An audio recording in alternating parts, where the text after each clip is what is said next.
বেশি ভালোবেসে ফেলছেন, ভালো কথা। কীর্তি আজাদ কে? বাংলার উনি কেউ নাকি এমপি?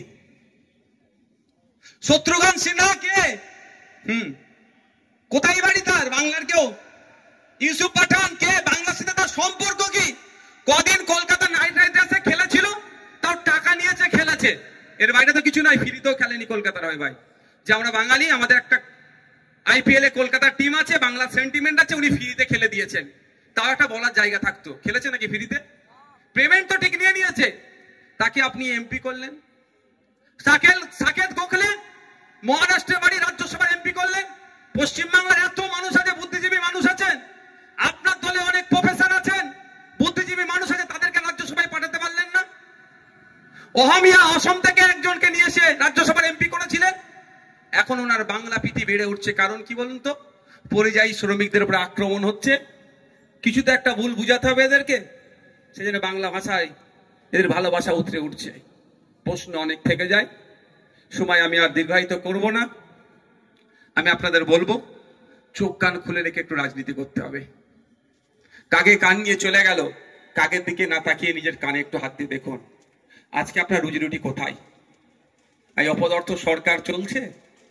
2016 থেকে 2023 চা বাগানের শ্রমিকদের সাথে 18 বার মিটিং এ বসেছে।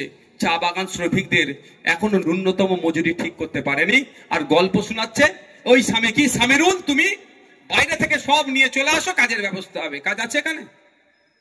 কাজ থাকলেও মূল্যায়ন হয়।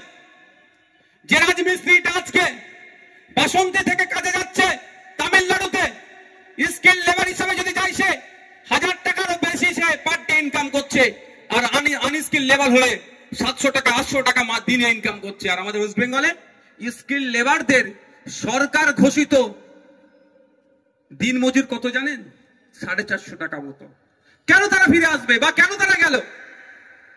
এখানে কাজের মূল্যায়ন হয় না, শ্রমিকের শ্রমের মূল্যায়ন হয় না, শ্রমিকের ঘামের মূল্যায়ন হয় না বলেই তারা এখানে না কাজ পেয়ে কোথায় যাচ্ছে? ভিন্ন রাজ্যে যাচ্ছে, আর সেখানেও তারা আক্রান্ত হচ্ছে।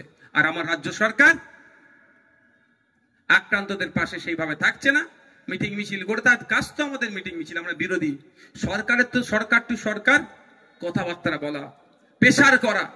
যদি সরকারে আমার পশ্চিমবাংলা সরকারের কথা না শোনা মানে কি? অসম সরকার, হরিয়ানা সরকার বা উড়িষ্যা সরকার বা যে কোনো রাজ্য সরকার আমাদের নাগরিকের উপরে আক্রমণ চালাচ্ছে, মানে রাজ্যের উপরে তো আক্রমণ হচ্ছে ভাই।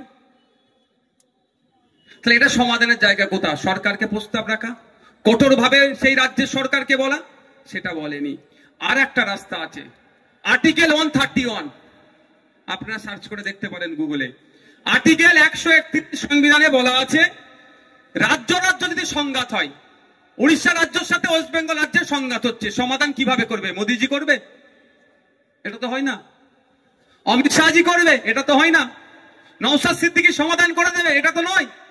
রাজ্য রাজ্য সংঘাত হলে, রাজ্য কেন্দ্র সংঘাত হলে সংবিধানের 131 নম্বর ধারা অনুযায়ী সুপ্রিম কোর্টে যেতে বলা আছে। আমাদের পরিযায়ী শ্রমিক, আমাদের বাংলা ভাষায় কথা বলার জন্য আপনাদের এই অশোকনগরেই শুধু মুসলিম সম্প্রদায় নয়, অন্যান্য ভিন্ন সম্প্রদায়ের মানুষদের উপর আক্রমণ নেমে এসেছে। অশোকনগরের একজন আছেন, তাকে প্রচুর মারধর করেছে শুধু বাংলায় কথা বলেছে বলে। তো এই সমাধান করার জন্য সুপ্রিম কোর্টে যাওয়ার দরকার ছিল।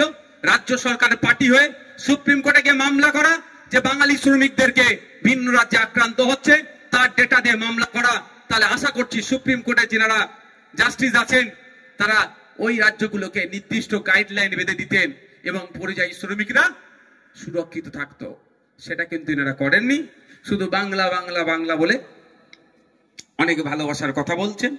যদিও এখন জয় বাংলাকে এখন নিয়ে অনেক বিতর্ক আছে, আমি বললে নাকি খারাপ হয়ে যাবে, তবে এই শব্দটা এখন রাজনৈতিক স্লোগান হয়ে গেছে ভাই,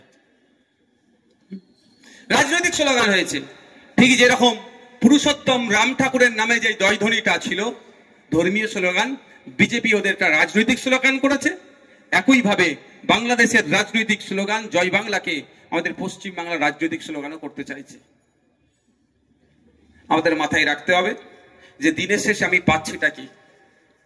যদি সারাদিন ইনকাম করে, সারাদিন কষ্ট করে মেহনত করে দিনের শেষে আমার ইনকামটা যদি ঠিকঠাক না থাকে, পরের প্রজন্মকে আমি জবাব দেবো কি যদি এখন আমি সোচ্চার হই।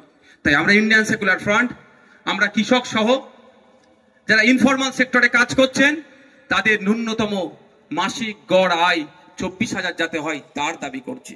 আমি শেষে একটা বিষয় বলে বিদায় নেব, কৃষকের বিষয়।